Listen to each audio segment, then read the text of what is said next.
They have watched aggressive immigration enforcement escalate.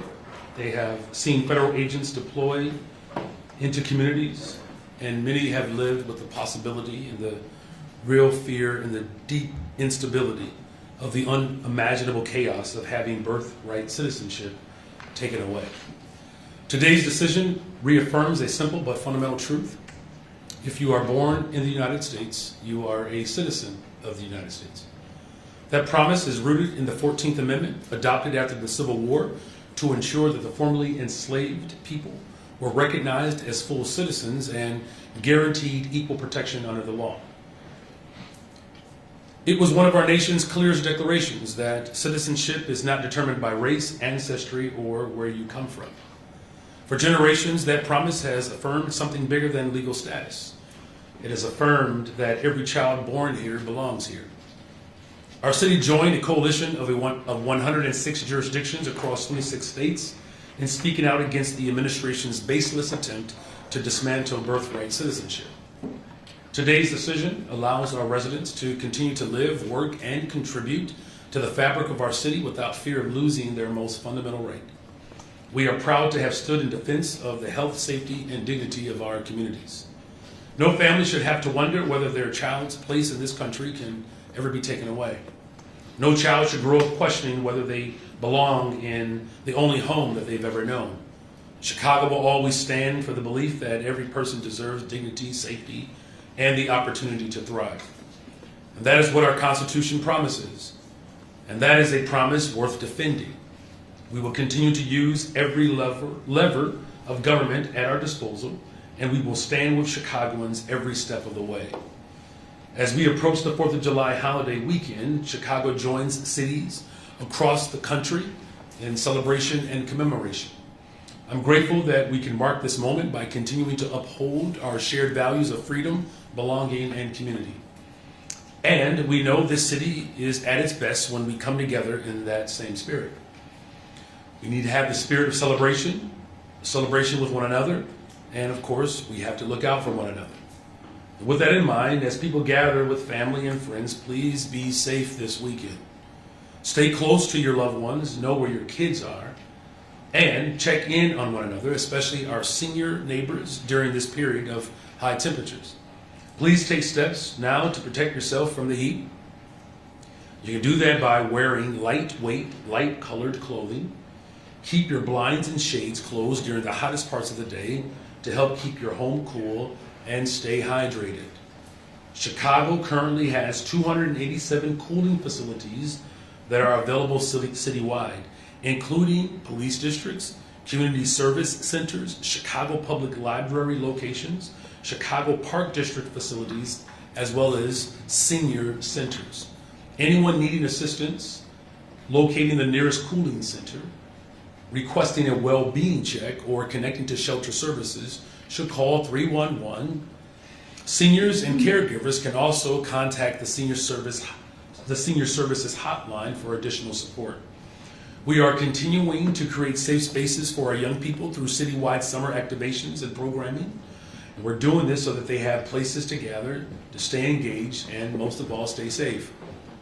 And city departments will continue monitoring weather conditions closely and adjusting resources to ensure communities are receiving the support that they need. And on that note, safety and affordability go hand in hand. Keeping people safe always means making sure that they have affordable places to call home. Earlier today, I joined the North Lawndale community to break ground on another missing middle housing initiative development, a $6.5 million investment that's going to transform 8 vacant lots into new homes for Chicago families. Across the west side, we have approved projects that will transform 55 vacant lots into 70 new multi-unit buildings valued at more than $68 million. To date, our administration has secured approval for more than 100 missing middle buildings that will create more than 300 homes across the south and west sides of the city of Chicago. All of this has been brought to us by the largest economic development bond in the history of Chicago, $1.25 billion. And yesterday, we were proud to announce our Protecting Renters Ordinance. Renters are protected from predatory landlords, expensive and unexplained jump fees, displacement, and no-fault evictions. Safer neighborhoods are built not only through public safety investments, but through stable housing, strong communities, and of course opportunities that allow families to put down roots. Building safer and more affordable communities also require financial stewardship. And for more than 2 decades, Chicago has faced reoccurring structural budget challenges. Last year, we created the Chicago Financial Future Task Force because addressing those challenges requires more than just balancing one budget at a time. It requires long-term vision. This task force reaffirmed what we hear across Chicago. Residents want transparency and accountability. They want to understand how decisions are made, who bears the cost, and who benefits. They also want to know how every investment improves their daily lives. And then, of course, they want to remain a part of that conversation. With those findings in mind, we are committed and we remain vigilant in building a stable, financially secure, affordable, safe city. We will continue engaging with residents through our annual budget engagement roundtables, communicating openly and ensuring Chicagoans have a seat at the table as we build a stronger financial future for Chicago. I'm grateful to the Chicagoans, especially the young people, who participated in this year's budget engagement as we plan for the 2027 budget. And through those conversations, we will continue to build the safest, most affordable big city in America. When we make those investments, people take notice. Last year, nearly 57 million visitors spent a record $21.5 billion in Chicago, supporting local businesses, creating jobs, and generating economic activity across our city. If a city is good enough to visit, it should be affordable enough to live in, so more people can call it home.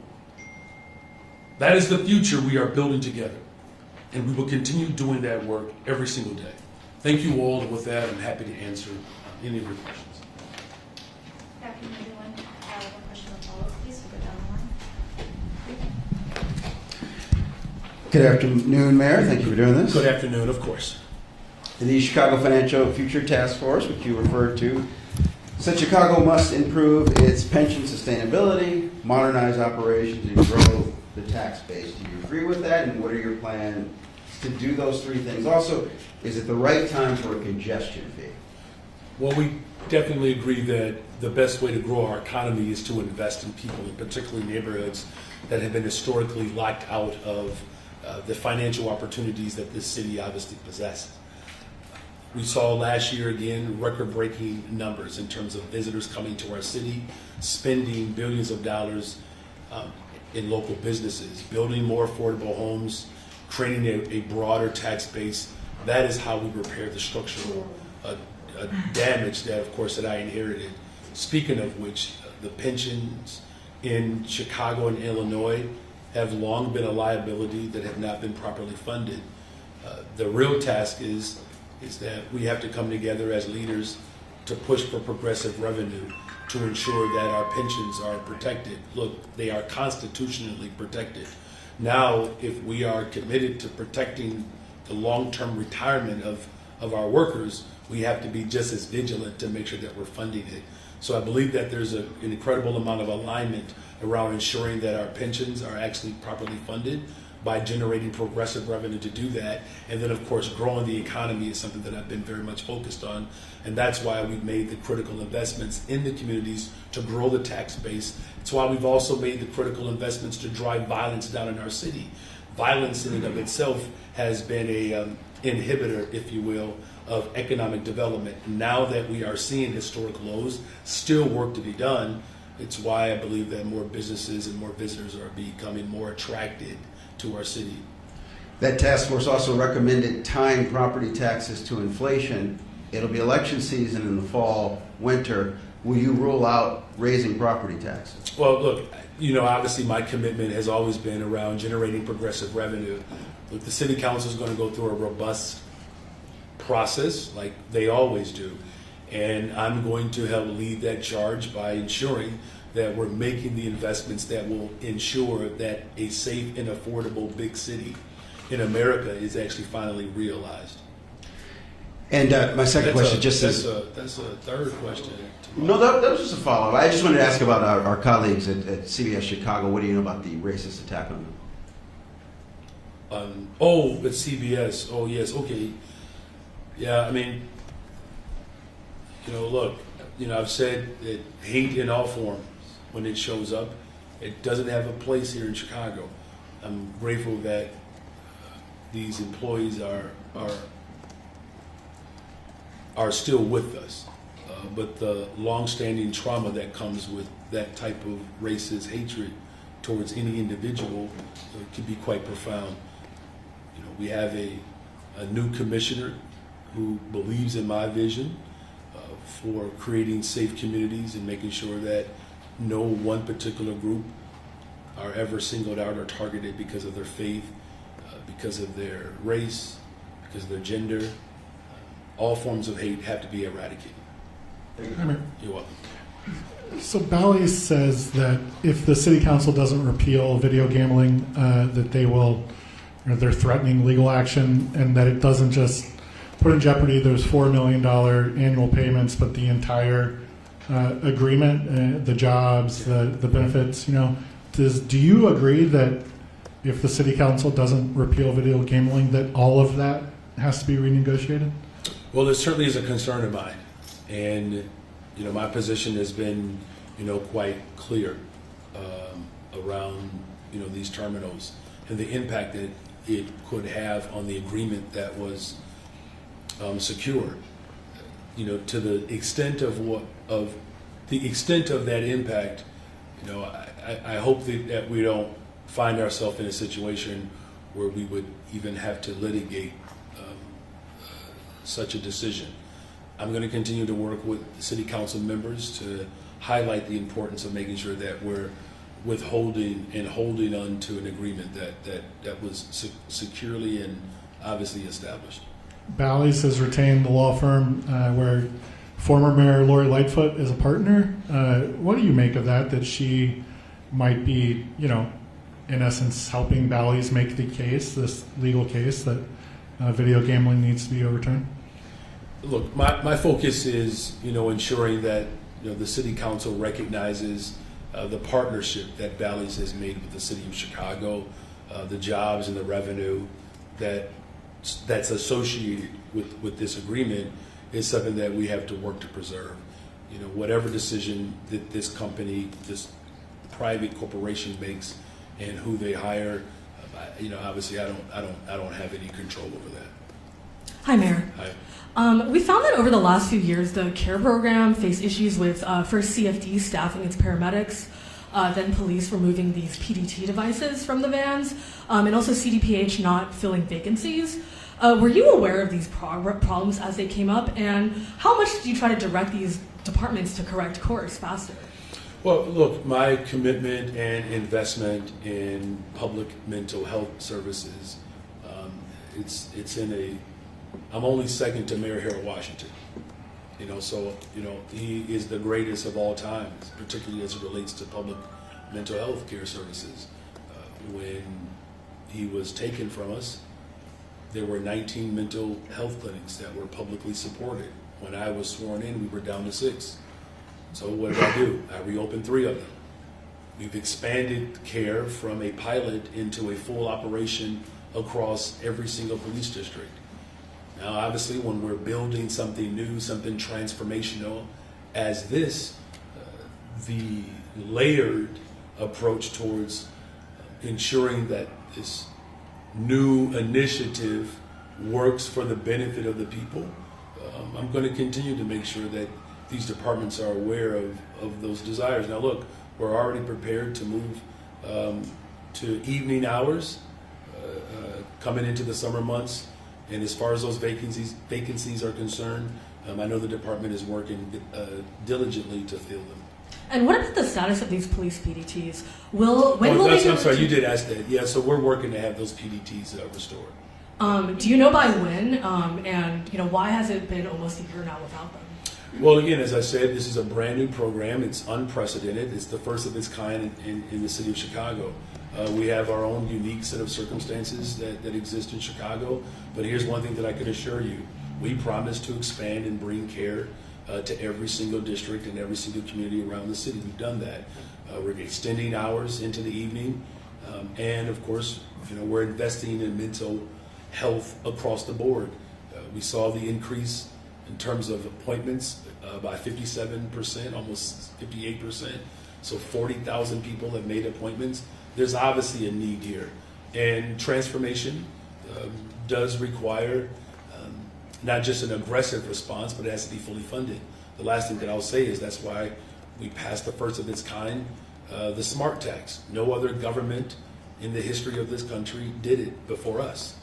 And all of those revenues that are projecting to generate more than what our forecast initially projected will all be dedicated to mental and behavioral health care services.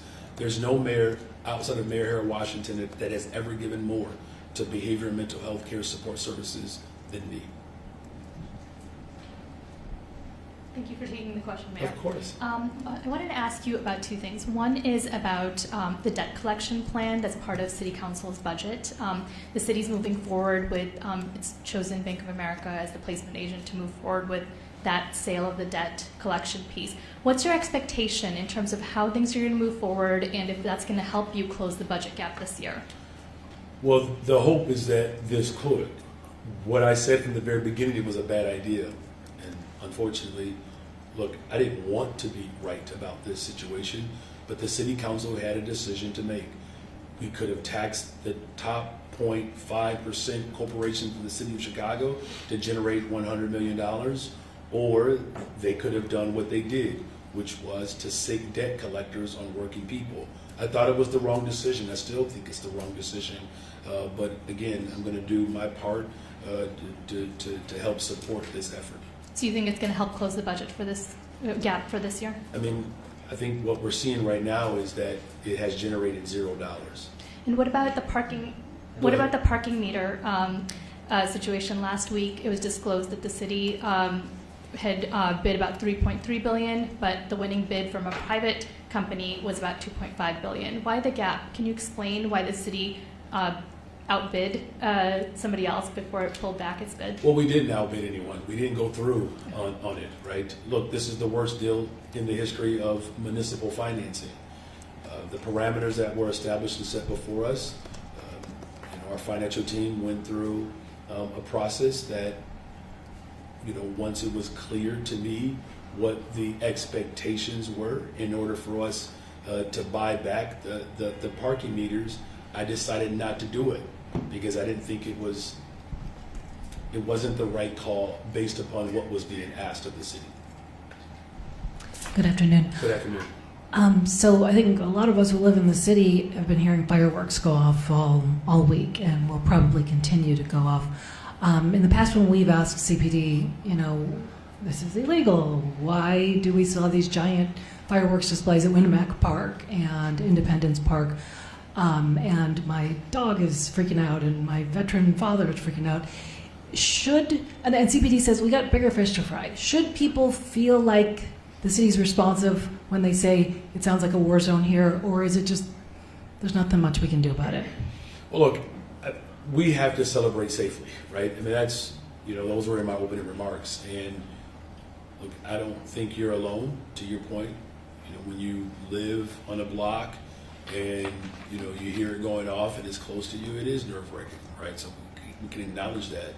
So between the fire department as well as the police department, doing everything in their power to enforce it, where there are, where there is law enforcement, where this behavior is conducted, I trust that they're going to hold those folks accountable. But it's not something that I don't think we should ever tolerate. But it's unfortunately, this is something that we've seen in this city for. I mean, I'm 50, right? So I don't know how long you've experienced this. 57 years. 57 years, right? Well, that is very brave of you.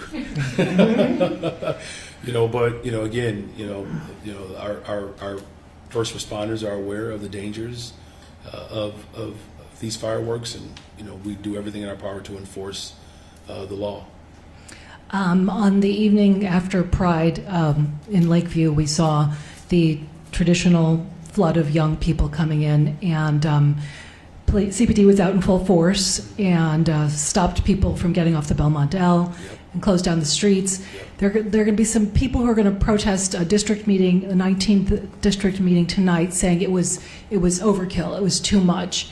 Do you feel like, because really there were no serious injuries that happened, and that it kind of ended after 10:30, that it was a success, or do you feel like it was heavy-handed? There were multiple dispersal orders that were given, and the people that were gathering did not respond. They were given multiple opportunities to disperse, and they didn't do it. And that authority exists, as I've said repeatedly. And here's an instance in which that authority was lifted up before the curfew officially kicked in, and people didn't respond. Now, my work every day is to keep people safe, and I believe there were over 30 arrests. 31 were adults, 6 were underage. I'm not sure if there were any weapons that were confiscated there. I have to double check. But again, the responsibility that we have as a city to keep people safe is the top responsibility. Thank you. How you doing, Mayor Johnson? I'm doing well, thank you. Honestly, I'm doing well. The Cubs are playing much better now. So I've learned not to wear Cardinals red in your presence, sir. Yeah. The next time I'll make sure I wear my ABC hat. But Sarah's not here for me to give it to her anyway. So. We'll be able to get you one. Craig's got the hookup. A question about heat response. You mentioned a little bit in your opening remarks. I'm wondering if you have any information about numbers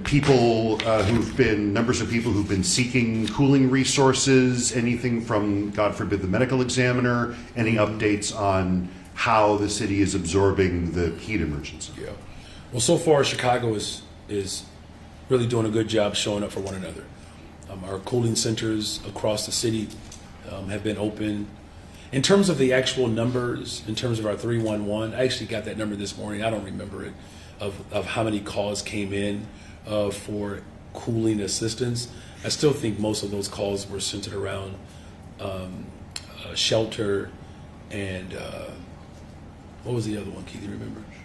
Yeah, I don't know how many people have actually called for cooling support, but what I do know is, to the last part of your inquiry, we have not, there has been no reporting of any deaths related to the heat.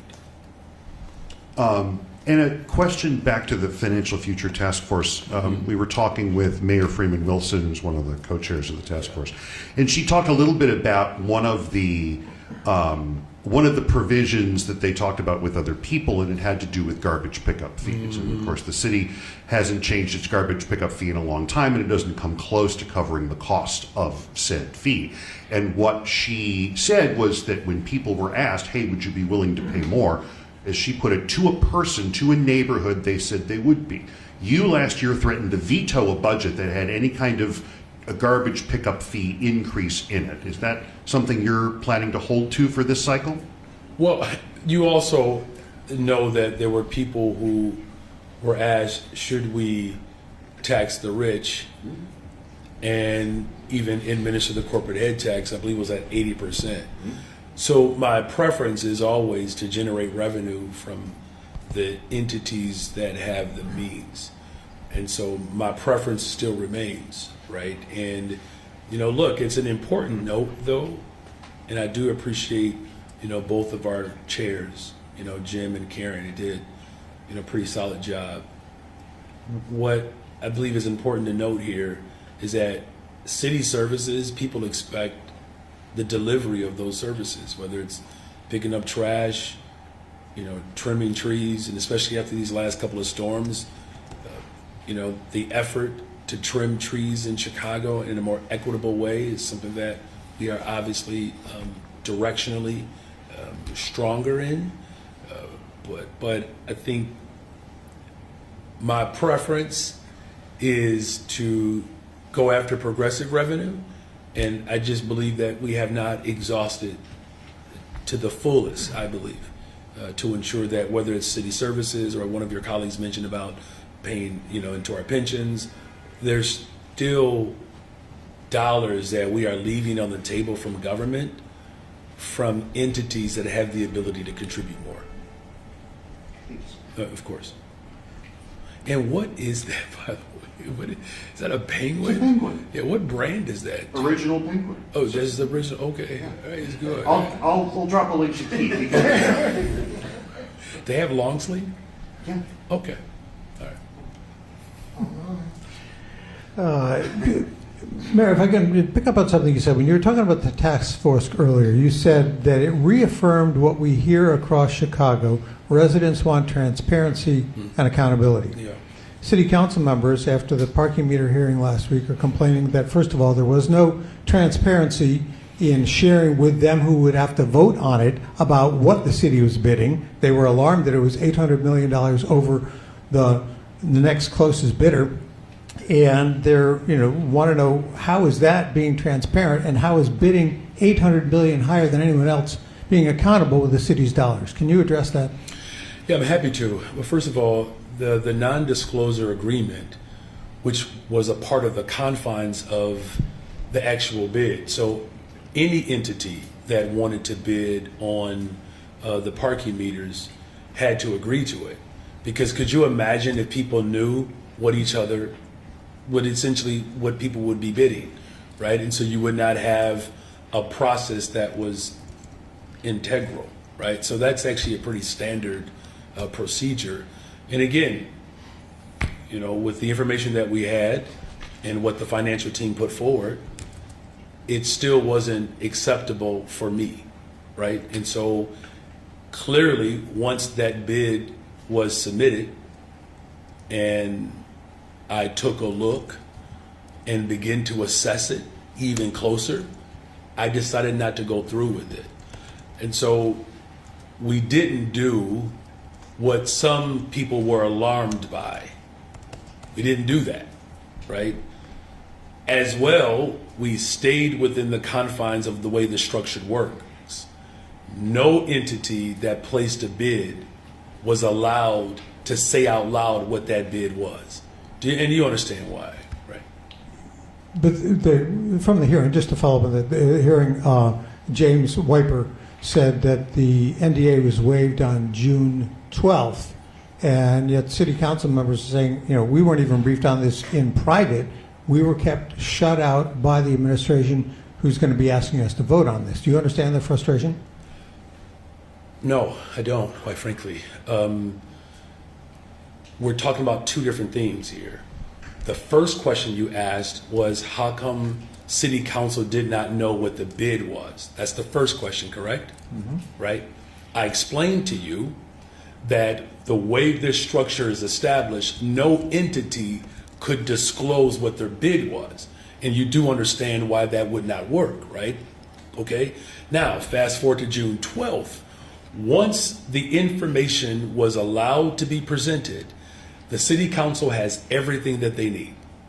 They could vote on it in July. They can vote on it in September. They can vote on it in October. They have all the information and all the support that they need to make a decision on whether or not they're going to support this acquisition, right? So they have everything that they need. That was a follow-up. With the Supreme Court's rulings today, and now they have agreed to take on the challenge to Cook County's assault weapons ban. Reading the tea leaves from the Supreme Court today, does that give you any concerns about how they might rule in the assault weapons ban case, which they're going to take up later this year? I'm certainly concerned about this Supreme Court and their propensity to roll back measures that protect working people. As far as what they'll do in this particular case, the only thing that I can do is work with entities across this country to ensure that we are keeping illegal and high-powered weapons off the streets in America, with the number of mass shootings that have occurred all over this country. And that includes red states. Illegal weapons that are being trafficked across this country, most of which are flowing from red states. I believe it's incumbent upon us as a nation to stand shoulder to shoulder to ensure that these high-powered weapons that are designed for war do not get a clear pathway to cause more harm to families who've already suffered a great deal of harm with gun violence. Good afternoon and happy anniversary. Good afternoon. Lockdown, was it 24th or 25th? Thank you. It's 28 28, years. okay. You always make me blush, Mark. Based on continuing outbreaks of trend mob actions lately on the far southwest side, I believe from Washington Heights to West Morgan or East Morgan Park rather, and of trend mob actions despite hit or miss, Dr. Sparky, and youth leaders saying that such soft deterrents as boys and girls club activities are not enough. When are you going to heed what the fed up and frustrated grown adults want and join other major cities such as Detroit, Washington, D.C., and Atlanta on balancing with robust crackdowns? As people are saying, enough is enough, and the excuses are getting real old. Well, it's interesting that you mentioned those cities, because those cities have, and I've spoken directly with Mayor Sheffield, and if you listen to her presentation, she says the same thing that I say, which is what? Accountability and opportunity. There's nothing magical that's happening across this country as it relates to creating opportunities for our young people. That frustration is across the board, right? And I've expressed that. Yet they're saying it's not enough. You've had youth leaders say it's not enough. Yeah. Okay. You have a second question? You have another question? No, I was letting you finish. I finished. Do you have Yeah, a I do second have a question? second question. Okay. Before I move on to that second question, my colleague Teal Hardiman asked me to put this forward to you as to when you were going to get back to him on violence interrupters, and I'll let y'all sort that out because that's not my main focus. That's between the two. All right, the thank two of you. them. Your So I second asked question. it. So the second question is, as the terms for the Chicago Housing Authority member and also mayoral candidate Matthew Brewer and Vice Chair James Matakian, expires this summer, our cauldron of sources say that your fifth floor overreach with what's supposed to be an independent board is placing it at odds with the Department of Housing and Urban Development compliance and driving CHA toward a potential federal takeover. How do you answer that as the CHA has this 3-day retreat that started yesterday and combination meeting out in Oak Brook? Well, look, as I've said multiple times, housing, affordability, and particularly public housing, plays a part in carrying out my vision. And I've worked in collaboration with all of our sister agencies and city departments to secure safe and affordable communities. And I think the last thing that I'll say here is, look, I know that there is a hyper proclivity to work to politicize the authority that I have. What I find to be somewhat disingenuous, not from you, is that this notion that these boards are independent. And when other mayors sat in this seat, no one ever spoke about the independence of those boards. I can tell you, because those boards, whether it was a school board, I watched how they took the direction of a mayor to shut down schools. I watched how public housing was shut down in Cabrini Green, the very communities in which I taught in. I have cousins who were raised there. So this notion that somehow, these boards are independent of a mayor, where was that call and cry for independence when our people were being harmed by those boards with the direction of the fifth floor? And again, you know this, Mark, firsthand, because you've seen this. You've seen me grow in this organizing struggle where I fought against school closings, a board that was ostensibly independent, where we actually had to fight to keep public mental health clinics open. You know, boards that are ostensibly independent of the mayor's office. But I watched all those boards take directions from the mayor to destroy our communities. And now that I'm here, where I'm not closing schools, I'm investing in them. I'm not shutting down public housing, I'm investing in it. Now all of a sudden people want to talk about their independence. So independence only applies when we're investing in the west and south side of Chicago. But you don't have to be independent when you're destroying the west and south side of the city of Chicago. And so that's why, and that's not on you. I'm just saying. But do you think they're strategizing to reorganize around you? Look, I think you can draw your own conclusions from it. What I'm simply saying is that these boards that all of a sudden now have this independent status, where was their independence when black parents were pleading and begging to keep their schools open?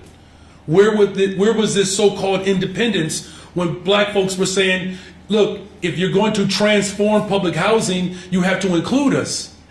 And now I'm investing in schools, I'm investing in public housing, I'm ensuring that transportation actually exists across the city, and now all of a sudden people want to talk about independence. You know, the last time they talk about independent boards is when Mayor Harold Washington was here. People get real extra when you have someone who has the core values and beliefs that I have. Ensuring that working people are no longer ignored. People want to talk about independence and transparency. And I've watched administration after administration use those boards to screw our people over. And here I am loving them, investing in them, seeing them, showing up for them, and all of a sudden people want to act independent of the mayor. Well, here's what we should do. How about we act in the interest of working people? If we actually did that, we wouldn't even be having this conversation. But I'm going to continue to work hard to ensure that we build the safest, most affordable big city in America. So please let the cauldron of sources know that I said hello. Thank you all very much. Go Cubbies. Have a good one. Yeah,